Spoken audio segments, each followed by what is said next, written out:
فوتبال پر از ستاره است، اما بعضیا فقط با پاهاشون بازی نمی‌کنن، با قلبشون بازی می‌کنن. کاکا از اون دسته بود. بازیکنی که وقتی توپ زیر پاش بود، انگار نور خاصی اطرافش می‌درخشید.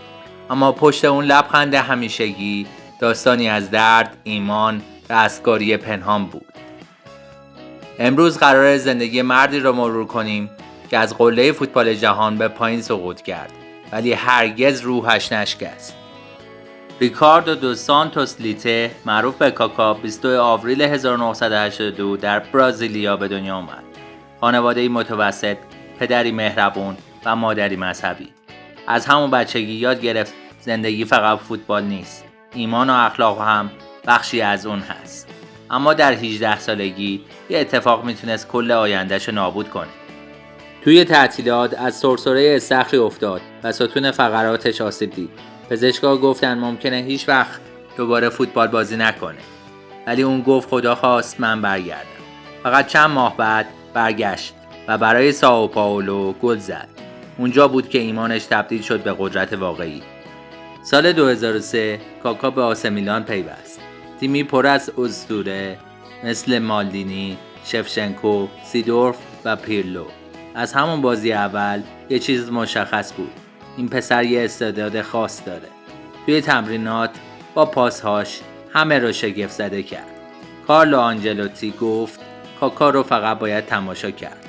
نمیتونی باهاش بحث تاکتیکی بکنی چون حس داره. اوجش در سال 2007 بود. کاپیتان واقعی، رهبر تیم. در چمپیونز لیگ اون سال با گل‌های باور نکردنی میلان رو قهرمان کرد. شب فینال آتن دنیا فهمید بهترین بازیکن جهان دیگه برزیلیه. همون سال توپ طلا گرفت. آخرین بازیکنی قبل از سلطه مسی و رونالدو. اما همون سال همون قدر که بالا رفت پایه‌های سقوطش هم شکل گرفت. تابستون 2009 پرز تصمیم گرفت گالاکتیکوس 2 بسازه و در رأس اون پروژه 2 ستاره بودن، کریستیانو رونالدو و کاکا. رئال مادرید 65 میلیون یورو برای کاکا پرداخت. عددی خیره کننده. هوادارها فریاد می‌زدند رونالدو و کاکا تیم رویایی. ولی درست در اولین فصل درد زانو شروع شد. کاکا با معصومیت مینیسک و بعد از اون جراحی زانو بیش از 20 بازی از دست داد. وقتی برگشت سرعتش کمتر شده بود. قدرت انفجارش از بین رفته بود. رسانه‌ها شروع کردن به گفتن این که کاکا تموم شده. اما هیچ کس از دردی که تحمل می‌کرد خبر نداشت. اون زمان کنار زمین دعا می‌کرد، نه برای برد، برای اینکه بتونه دوباره بدون درد بدوه. توی رئال فشارها زیاد بود. هوادارا، رسانه‌ها، حتی مورینیو ازش انتقاد می‌کردن و اون فقط لبخند می‌زد، چون نمی‌خواست ایمانش رو از دست بده. سال 2013 بعد از 4 فصل سخت، کاکا تصمیم گرفت به خونه برگرده، به میلان. اونجا جایی بود که حس آرامش داشت، جایی که هنوز براش ریکاردو بود، نه فقط ستاره. در همون فصل اولش با میلان تونست گل شماره 100 خودش رو برای باشگاه بزنه، اما خودش میدونست دوران طلاییش تمام شده. زانوش اجازه نمیداد مثل قبل بدرخشه. بعد از اون تصمیم گرفت به آمریکا بره، به لیگ MLS و تیم اورلاندو سیتی. اونجا دوباره لبخند زد. فشار کمتر بود، مردم بیشتر بهش عشق میدادن و در آمریکا بود که فهمید پایان زیبا همیشه قهرمانی نیست، گاهی آرامش. کاکا در سال 2017 خداحافظی کرد، ولی مثل خیلی ها به دنیای رسانه برنگشت. اون حالا بیشتر وقتش رو با خانواده میگذرونه، با 2 فرزندش لوکا و ایزابلا، و گاهی در پروژه های خیریه شرکت میکنه. هنوز هم فعال مذهبی، در کلیسا حضور داره و با مردم درباره امید حرف میزنه. در مصاحبه‌ای گفته بود من قهرمان نبودم چون توپ طلا گرفتم. من قهرمانم چون با خدا کنار اومدم. وقتی صحبت از کاکا میشه خیلی‌ها فقط به دوران اوجش در میلان فکر میکنن، به پاس‌های طلایی، گل‌های خیره کننده و لبخند آرامش بخشش در زمین. اما میراث کاکا فراتر از جام‌ها و آمارهاست. کاکا نماد یک دوران خاص از فوتبال بود، دورانی که هنوز فوتبال ترکیبی از استعدادها، احترام و فروتنی بود. او یادآور نسلی از بازیکنان هست که برای عشق به بازی به زمین می‌رفتن، نه فقط برای شهرت و پول.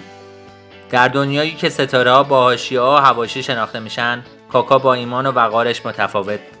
همیشه بعد از گل زدن دستهاشو به آسمون می‌برد و به خدا اشاره می‌کرد. همین سادگی و صداقت باعث شد میلیون‌ها هوادار در سراسر جهان دوستش داشته باشند، حتی هوادار تیم‌های رقیب. او از معدود بازیکنانی بود که هم بین فوتبال دوستای سنتی محبوب بود و هم بین نسل جوانی که تازه فوتبال رو شناخته بودند. در برزیل هنوز وقتی از بازیکنان مومن و کامل صحبت می‌کنی، اسم کاکا یکی از اولین هاست. کاکا حتی بعد از خداحافظی هم تصویر یک الگو بود. انسانی که با وجود ثروت و شهرت همیشه فروتن ماند. او بعدها گفت من فوتبال رو نه برای معروف شدن بلکه برای لذت بردن از هدیه‌ای که خدا بهم داده بازی کردم.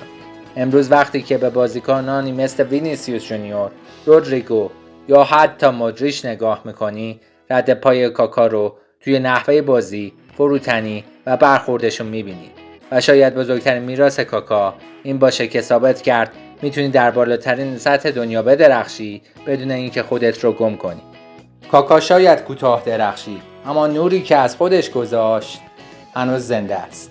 چون اون نشون داد میشه بدون غرور، بدون حاشیه، فقط با اخلاق بزرگ شد. وقتی همه دنبال شهرت بودن، اون دنبال آرامش بود. وقتی فوتبال سخت شد، لبخندش موند. و شاید برای همینه که هنوز هم میلیون ها نفر میگن کاکا زیباترین روح در فوتبال بود. اگه از این محتوا لذت بردی، سابسکرایب فراموش نشه.